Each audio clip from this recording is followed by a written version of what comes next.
Hello everyone and welcome to the next lecture. पिछली class में हम लोगों ने कंप्लीट किया था topic single column cash book का। अब आज हम लोग नेक्स्ट टॉपिक पर प्रोसीड करेंगे जो कि है डबल कॉलम कैश बुक। तो सबसे पहले हम लोग यहाँ पर टॉपिक का नाम लिखेंगे डबल कॉलम कैश बुक। अब सिंगल कॉलम कैश बुक में हम लोग क्या कर रहे थे, वो जो सिंगल कॉलम था वो था किस लिए, कैश की पेमेंट्स और कैश की रिसिप्ट्स को नोट करने के लिए, रिकॉर्ड करने के लिए। इस कैश बुक में हम लोग क्या कर रहे हैं, हम लोग रिकॉर्ड कर रहे हैं ट्रांजैक्शंस को। ये चीज़ बहुत ही ज़्यादा इंपॉर्टेंट है और आपको सही से पता होना चाहिए कि किस बुक में आप लोग क्या कर रहे हो, क्या टॉपिक किस चीज़ से रिलेटेड होता है। तो ये जो सब्सिडरी बुक्स हैं इसमें हम लोग रिकॉर्ड ही कर रहे हैं ट्रांजैक्शंस को, सीधा वाउचर को देखकर ट्रांजैक्शंस को हम लोग सब्सिडरी बुक्स में रिकॉर्ड कर रहे हैं। तो अब डबल कॉलम कैश बुक में क्या होगा, हमें अच्छे से पता है कैश का जो रोल है वो बहुत ही ज़्यादा कम हो चुका है, क्योंकि ज़्यादातर हम लोग बैंकिंग ट्रांजैक्शंस ही आजकल फॉलो कर रहे हैं, क्योंकि अब हर चीज़ डिजिटाइज हो चुकी है। सबके लिए हम लोग ऑनलाइन बैंकिंग और ये सब यूज़ करते हैं। तो जो बैंक का रोल है वो ज़्यादा हो गया है और कैश इन हैंड जो है वो कम हम लोग यूज़ करते हैं। तो बैंक में भी होता क्या है, कैश ही हमने रखा होता है। तो कैश जैसे दो तरीके से हो सकता है, या तो हमारे पास क्या होगा, कैश हमारे पास पड़ा होगा जिसको हम बोलते हैं कैश इन हैंड, या फिर वो हमारे पास बैंक में पड़ा होगा जिसको हम बोलेंगे कैश एट बैंक। तो बैंक अकाउंट क्या है, बैंक अकाउंट में भी हमारे पैसे ही पड़े हैं, वो कैश ही पड़ा होता है हमारा बैंक अकाउंट में। तो अब डबल कॉलम कैश बुक में हम लोग क्या रिकॉर्ड करेंगे, वो दो कॉलम्स जो होंगे इस डबल कॉलम कैश बुक के वो रिकॉर्ड करेंगे कैश की सारी receipts and payments as well as bank की सारी रिसिप्ट्स एंड पेमेंट्स। तो दोनों जो सबसे ज़्यादा इंपॉर्टेंट चीज़ें हैं जो ऑलमोस्ट हर एक ट्रांजैक्शन में इन्वॉल्व हो जाती है, कैश या फिर bank, either receipt either payment, हम वो इस डबल कॉलम कैश बुक में रिकॉर्ड करेंगे। तो यहाँ पर हम लोग लिखेंगे कि ये दो कॉलम है किस लिए, तो डबल कॉलम कैश बुक का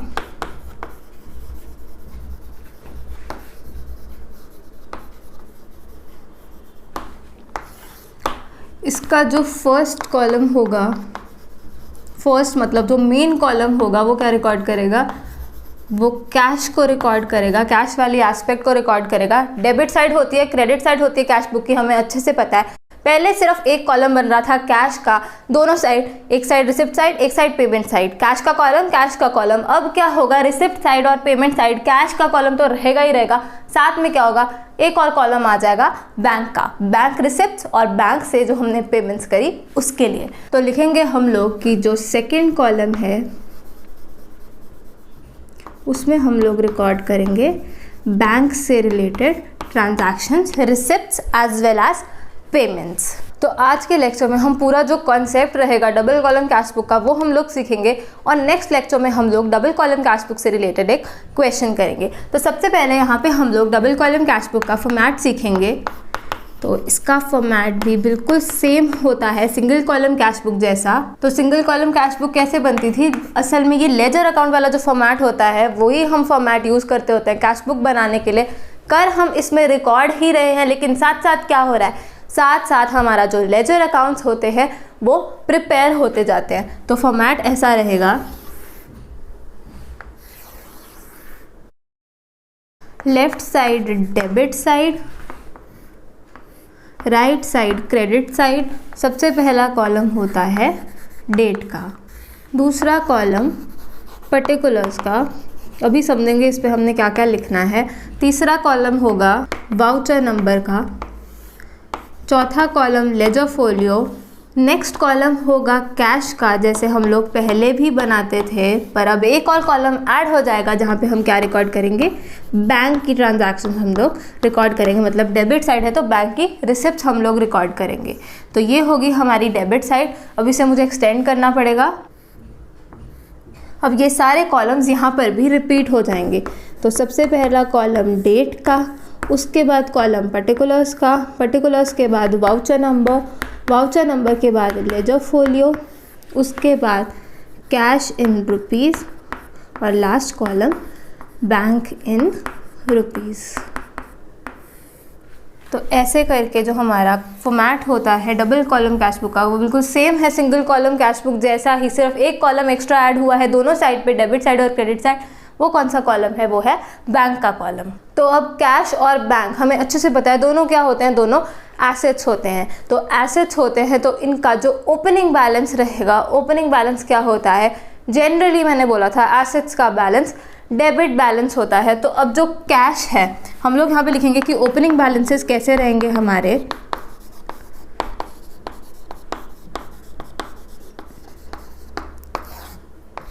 कैश का जो ओपनिंग बैलेंस रहेगा वो हमेशा हमेशा डेबिट बैलेंस ही रहेगा, because receipts will always be more than payments. ज़्यादा से ज़्यादा क्या हो सकता है, जितना कैश रिसीव किया उतना ही पे कर दिया, लेकिन अगर रिसीव किया ही नहीं, पे कहाँ से कर दोगे। तो हमेशा जो रिसिप्ट्स होंगी they will be more than payments. तो इसका मतलब क्या है, डेबिट साइड का total will be higher than the total of credit side, जो कि क्या इम्प्लाई करता है कि इसका जो बैलेंस होगा वो डेबिट बैलेंस होगा। तो कैश का हमेशा डेबिट बैलेंस ही होगा, because receipts will be more than payments, ज़्यादा से ज़्यादा receipts can be equal to payments. तो अब डेबिट बैलेंस है तो हम लोग कैसे लिखेंगे, हम लोग जाएंगे डेबिट साइड पे और क्या लिखेंगे, टू बैलेंस।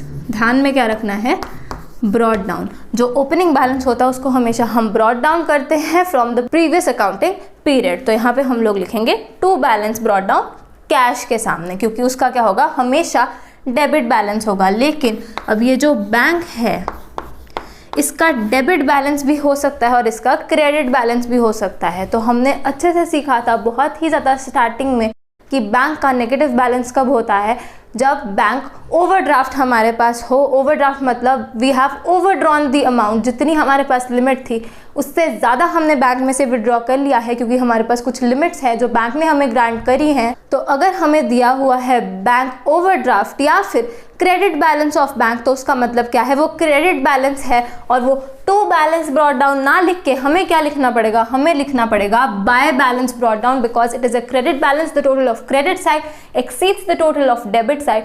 जिसका मतलब क्या है, इस बैंक का जो है वो क्रेडिट बैलेंस है, बैंक ओवरड्राफ्ट है। यहाँ पर सीधे सीधे शब्दों में बैंक ओवरड्राफ्ट होता क्या है, वो नेगेटिव बैलेंस होता है बैंक का, क्योंकि हमने ज़्यादा अमाउंट विड्रॉ कर ली होती है बैंक में से। तो अगर तो बैंक का डेबिट बैलेंस हमें दिया हुआ है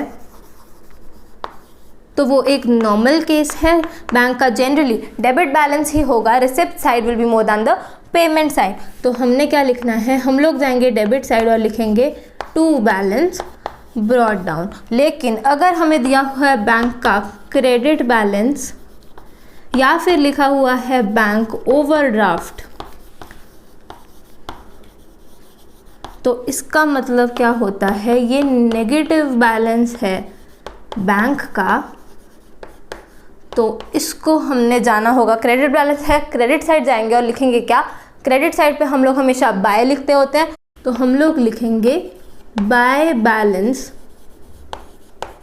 ब्रॉट डाउन, क्योंकि ब्रॉट डाउन ही लिखना होता है ओपनिंग बैलेंसेस के लिए। ध्यान में बस क्या रखना होता है, जिसका डेबिट बैलेंस है टू साइड जाकर लिखना है और जिसका क्रेडिट बैलेंस है वो क्रेडिट साइड जाके बाय लिखना होता है हमेशा।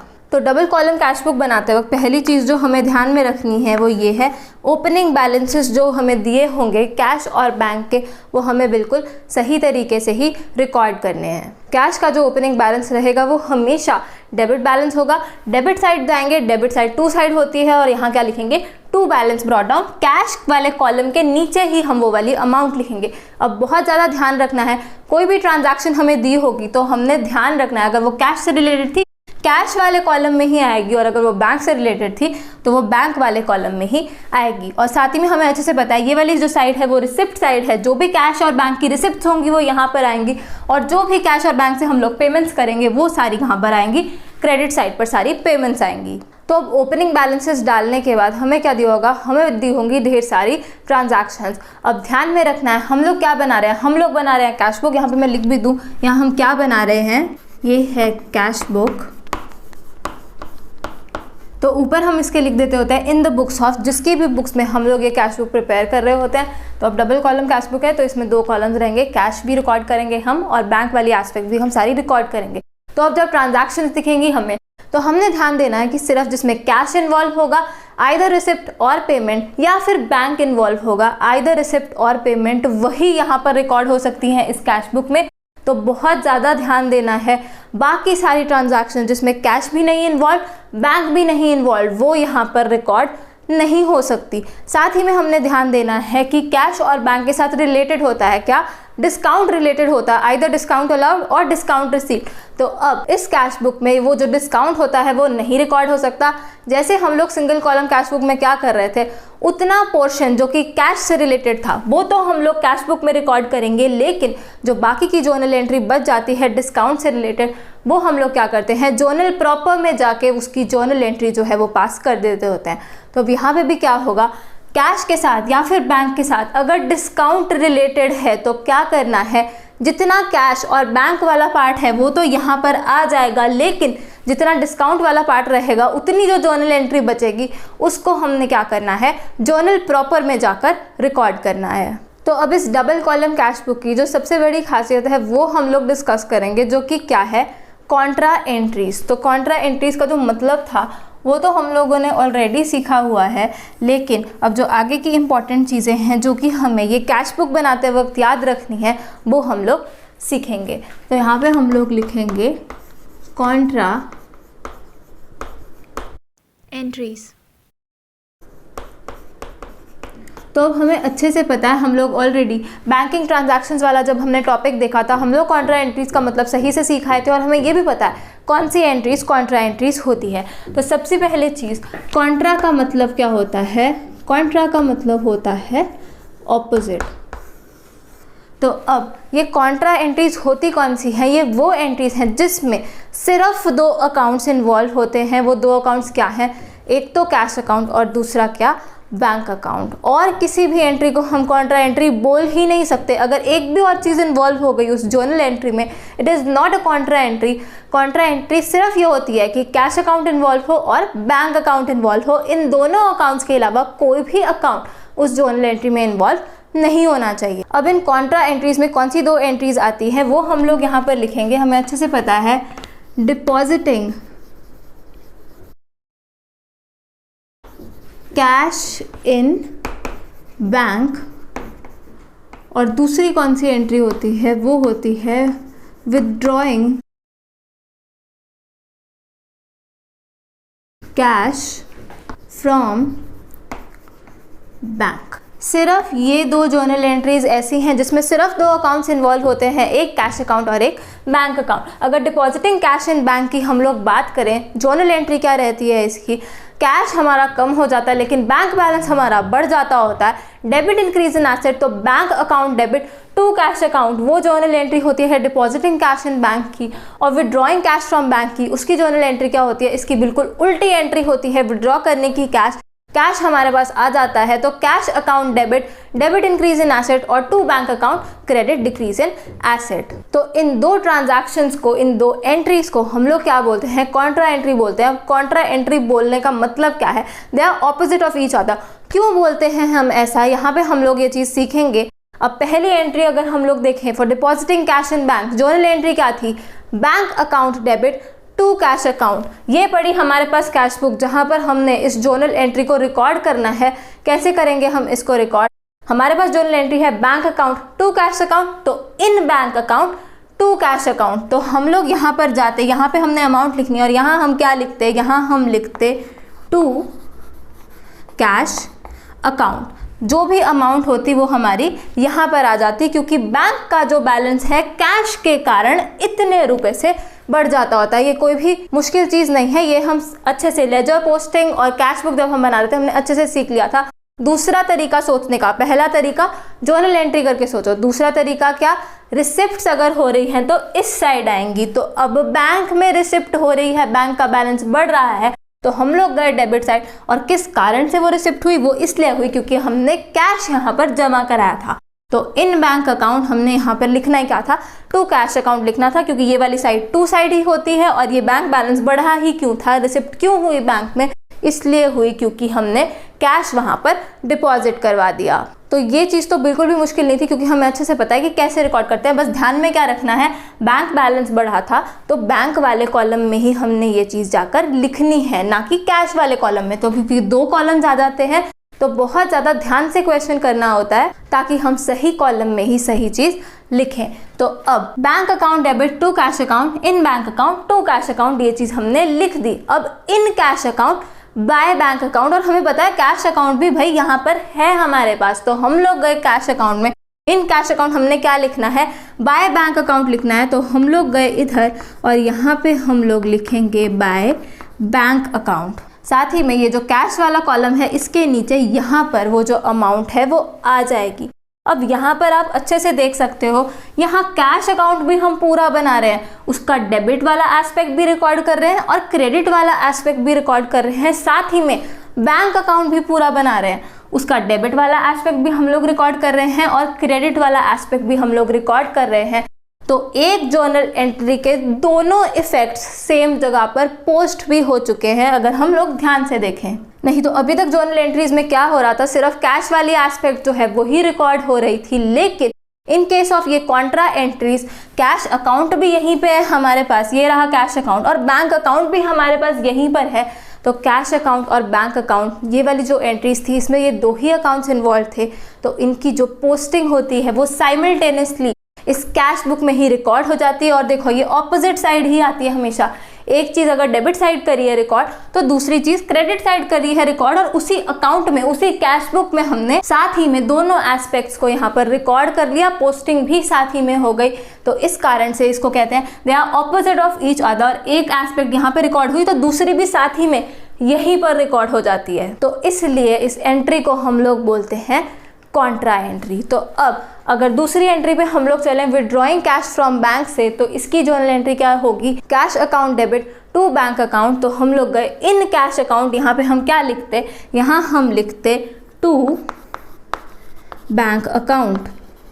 साथ ही में अमाउंट कहाँ आती, कैश के नीचे यहाँ पर ये अमाउंट आ जाती। हमारा कैश का बैलेंस जो था बढ़ गया, किस कारण, बैंक के कारण बढ़ गया, मतलब कि बैंक बैलेंस कम हो गया, बैंक से विड्रॉ कर लिया और कैश इन हैंड हमारे पास आ गया। दूसरा इफेक्ट भी यहीं पर साथ में दे पाएंगे क्योंकि बैंक अकाउंट भी यहीं पे है, तो इन cash account to bank account, तो इन bank account by cash account. यहाँ पे हम लोग जाते और यहाँ हम लिखते बाय कैश अकाउंट, बैंक वाले कॉलम के नीचे ये अमाउंट आती है और उसको हम यहाँ पर लिख देते होते हैं। तो आप यहाँ पर अच्छे से देख सकते हो कि जो दोनों एस्पेक्ट्स थे इन दोनों ट्रांजैक्शंस के, जर्नल एंट्री हमने पास करी, डेबिट वाला aspect as well as credit वाला एस्पेक्ट एक ही जगह रिकॉर्ड हो गया, और दोनों एंट्रीज में क्या हुआ, ऑपोजिट साइड ये रिकॉर्ड हुआ। एक चीज़ अगर डेबिट पे रिकॉर्ड हुई तो दूसरी क्रेडिट पे ही रिकॉर्ड होगी, और ये ऑब्वियस सी बात है कि दूसरी साइड ही रिकॉर्ड होगी।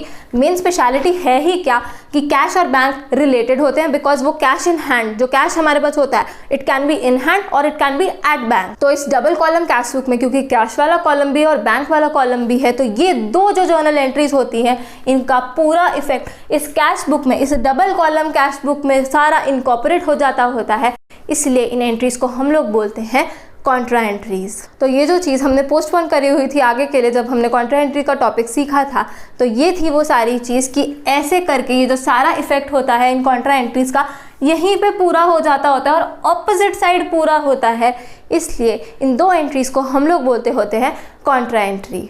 तो बिल्कुल ध्यान रखना है, जब भी ट्रांजैक्शंस में आपको ये कॉन्ट्रा वाली ट्रांजैक्शंस दी होगी, कॉन्ट्रा एंट्री दी होगी, तो ध्यान रखना है कि सिर्फ एक ही चीज़ नहीं आपने रिकॉर्ड करनी, दोनों एस्पेक्ट्स आपकी यहीं पर रिकॉर्ड हो रही हैं, कैश वाली भी और बैंक वाली भी। साथ ही में जब ये कॉन्ट्रा एंट्रीज आपको दिख जाती है कि है ट्रांजैक्शंस में दी हुई, आपने एक चीज़ बहुत ज़्यादा ध्यान रखनी है, वो ये है कि जब आप इन ट्रांजैक्शंस को रिकॉर्ड कर रहे हो यहाँ पर, जब भी जहाँ पर भी आपको ये कॉन्ट्रा एंट्री दिख गई, आपने साथ ही में जब रिकॉर्ड कर रहे हो, ये अमाउंट लिख रहे हो यहाँ पर, साथ ही में क्या लिखोगे, लेजर फोलियो वाले कॉलम में एक अल्फ़ाबेट लिखना है आपने सी क्या डिनोट कर रहा है, सी डिनोट कर रहा है कॉन्ट्रा एंट्री।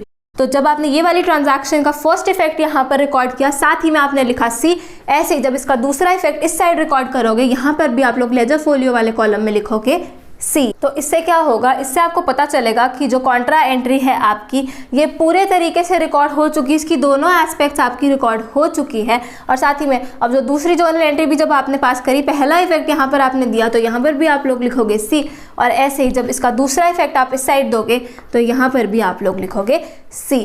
तो दूसरी चीज़ जो ध्यान में रखने वाली बात हो गई वो ये है कि कॉन्ट्रा एंट्रीज जैसे ही आपको दिखोगे, जब उसको रिकॉर्ड करोगे तो उसके दोनों इफेक्ट्स देते वक्त आपने दोनों साइड पे क्या लिखना है, सी लिखना है विच डिनोट्स अ कॉन्ट्रा एंट्री। तो अब यहाँ पे भी आपको सारी ट्रांजैक्शंस को रिकॉर्ड करने के बाद चेक करना है कि जो नंबर ऑफ सीज आपके ये लेजर फोलियो वाले कॉलम में है वो दोनों इक्वल होने चाहिए, क्योंकि उसका डेबिट वाला इफेक्ट भी होगा, उसका क्रेडिट वाला इफेक्ट भी होगा। अगर तो आपके सीज जो हैं वो इक्वल है, इसका मतलब आप कहीं पे भी सी लिखना नहीं भूले हो। अगर इक्वल नहीं है तो इसका मतलब आप कहीं पे सी लिखना भूल गए हो, तो ये चीज़ एक्ट करेगी एज अ चेक कि आपने सी लिखना कहीं पे आप भूले तो नहीं। तो इस चीज़ को भी हम लोग यहाँ पर नोट कर लेंगे। while recording contra entries in cash book, we put a letter C in the ledger folio column on both the sides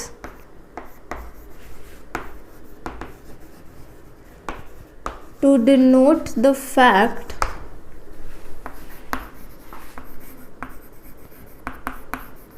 that both the effects of this entry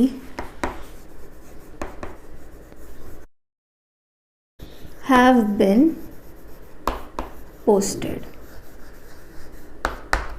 यहाँ पे हमने लिखा है while recording contra entries in cash book we put a letter C in the ledger folio column on both the sides to denote the fact that both the effects of this entry have been posted।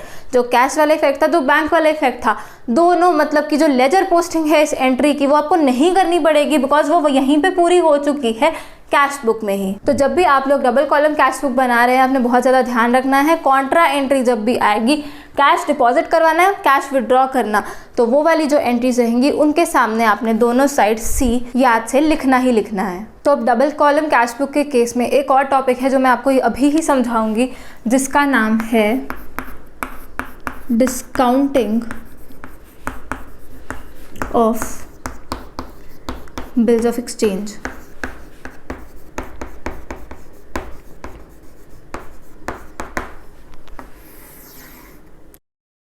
तो अब ये जो topic है bills of exchange, हम लोगों ने starting में ही सीख लिया था कि बिल ऑफ एक्सचेंज क्या होता है। हिंदी में हमने क्या सीखा था, इसको बोलते हैं हुंडी बोलते होते हैं इस बिल ऑफ एक्सचेंज को। जो लिंक है वो मैंने डिस्क्रिप्शन बॉक्स में दिया हुआ है, तो वहाँ जाकर आप लोग सही से सीख सकते हैं कि ये बिल ऑफ एक्सचेंज असल में ये जो टर्म है ये आई कैसे। तो अब बिल ऑफ एक्सचेंज होता क्या है, जो डेटर होता है वो हमें प्रॉमिस करता है कि एक फ्यूचर डेट पे वो हमें एक पर्टिकुलर अमाउंट ऑफ मनी जो है वो देगा। तो उस अनकंडीशनल ऑर्डर जो कि राइटिंग में होता है, जिसमें एक बंदा प्रॉमिस करता है दूसरे पर्सन को एक पर्टिकुलर अमाउंट पे करने को ऑन अ स्टिपुलेटेड डे, उसको हम लोग बोलते होते हैं बिल ऑफ एक्सचेंज। अब बिल ऑफ एक्सचेंज का मतलब तो हमें पता है, अब हम इसको क्या कर रहे हैं, डिस्काउंट करवा रहे हैं। अब इस डिस्काउंटिंग का मतलब क्या होता है, हम इस बिल ऑफ एक्सचेंज को कैसे रखे हैं, एज एन एसेट हमने इसको रखा हुआ है कि ये जो बिल्स रिसीवेबल है हमारे लिए, आगे चल के इसके कारण हमें एक पर्टिकुलर डेट पे पैसे आएंगे। लेकिन हो क्या सकता है, हमें इमीडिएट नीड हो गई फंड्स की, तो हमने क्या किया,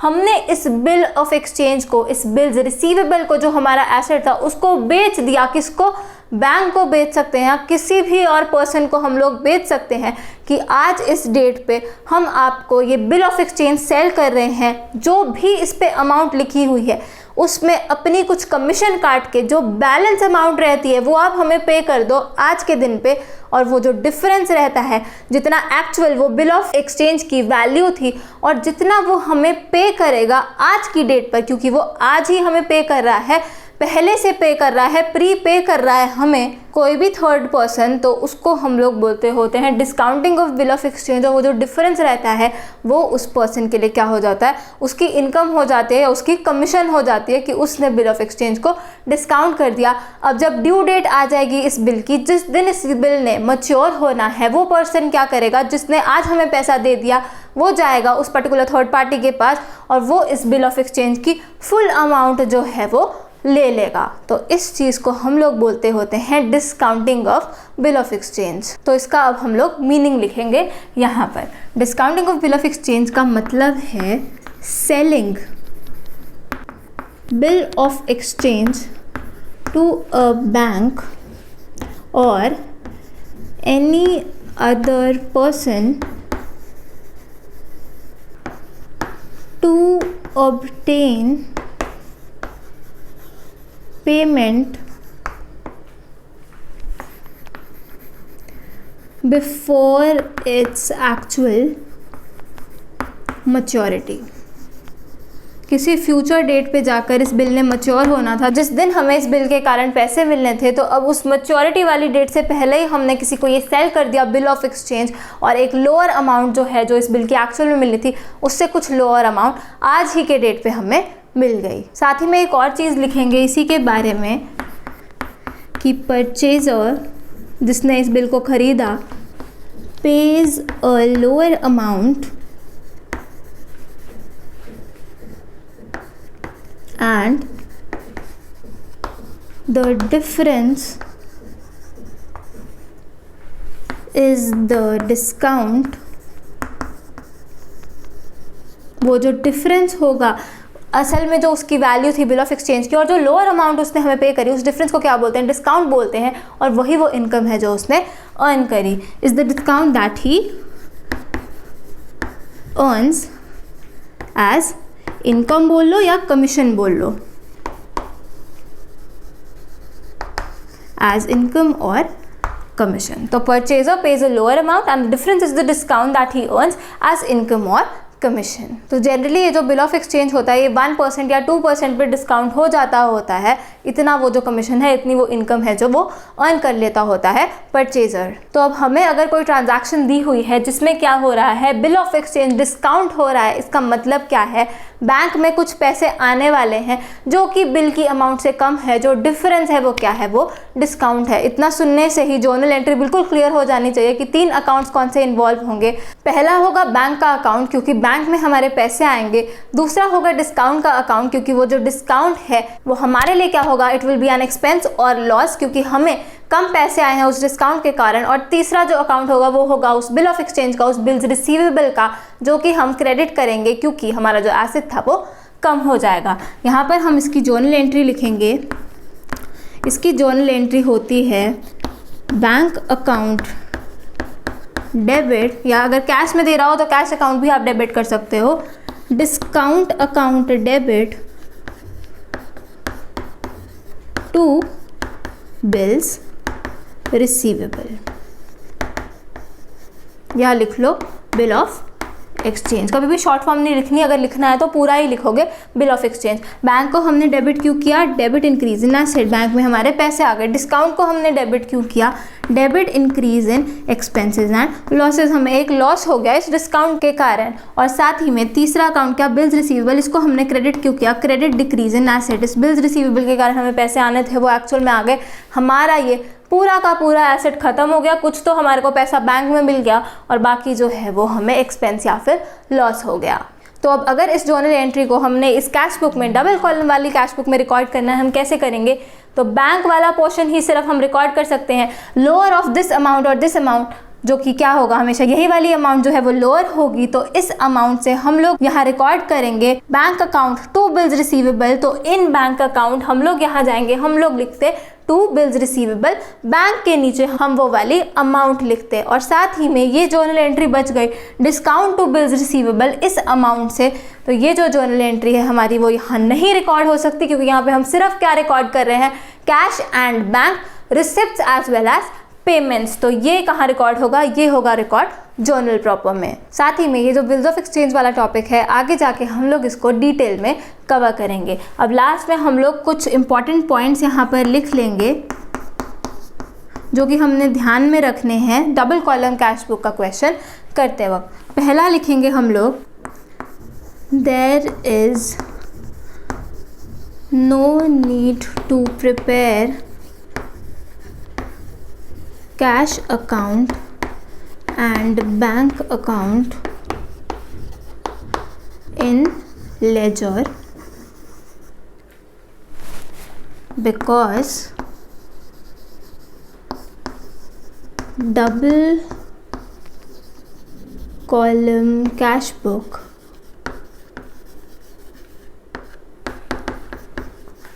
itself serves the purpose। तो जब भी हम लोगों ने डबल कॉलम कैश बुक बनाई है, तो अब जब लेजर बनाएंगे हम लोग, हमें कोई कैश अकाउंट नहीं बनाना, कोई बैंक अकाउंट नहीं बनाना, क्योंकि यहाँ पर इन इट सेल्फ हमारा कैश अकाउंट भी प्रिपेयर हो जाएगा और बैंक अकाउंट भी प्रिपेयर हो जाएगा। और हमें अच्छे से पता है जब ट्रांजैक्शन हमने रिकॉर्ड कर ली, हम क्या करेंगे, हम टोटल लगाएंगे दोनों साइड्स का। हायर टोटल जो होता है वो दोनों साइड्स लिखा जाता है, और जो बैलेंस होता है वो टू बैलेंस कैरेट डाउन या बाय बैलेंस कैरेट डाउन लिखा जाता है। तो जैसे हम लोग लेजर अकाउंट्स में कास्टिंग और बैलेंसिंग करते होते हैं, वैसे ही हमने कैश बुक में भी कास्टिंग करनी होती है और बैलेंसिंग करनी होती है। दूसरी चीज़ लिखेंगे हम लोग यहाँ पर, record cash and bank receipts and payments only. बहुत ज़्यादा ध्यान रखना है कि डबल कॉलम कैश बुक में बस cash receipt, cash payment, bank receipt, bank payment, यही आप रिकॉर्ड कर सकते हो। कोई भी और चीज़ इस कैश बुक में रिकॉर्ड नहीं हो सकती है बिल्कुल भी। तीसरी चीज़ लिखेंगे हम लोग, पोस्टिंग ऑफ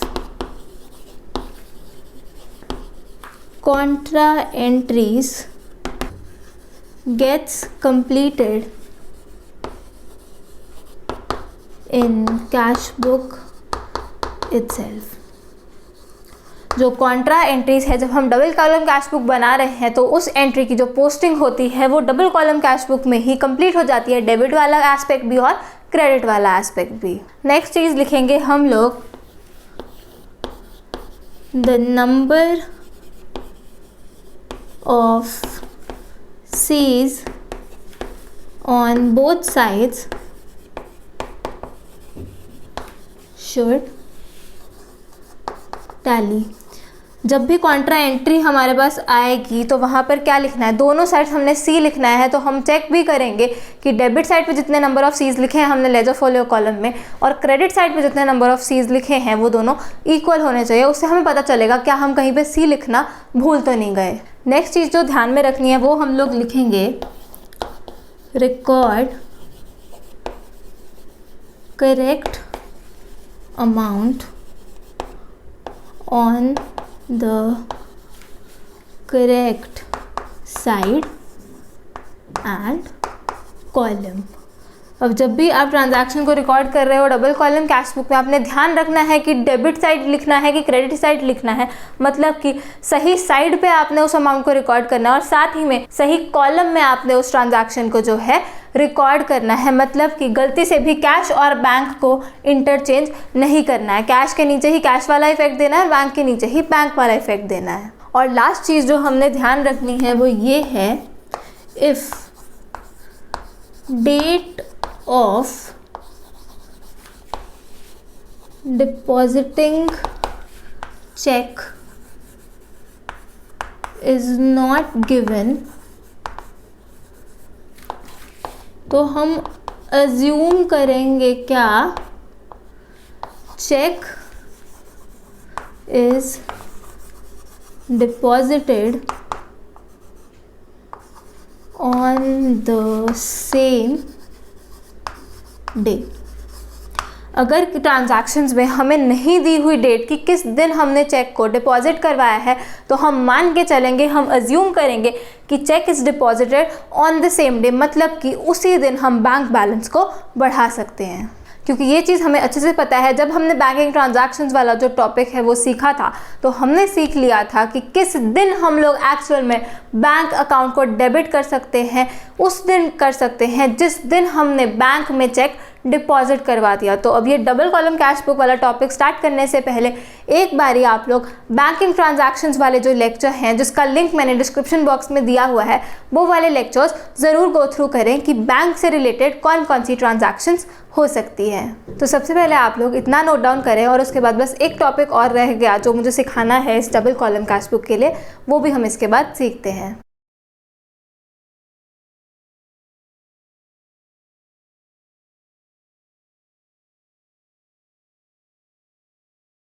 अब इस लेक्चर के लिए लास्ट चीज़ हम लोग सीखेंगे जिसका नाम है एंडोर्समेंट ऑफ चेक।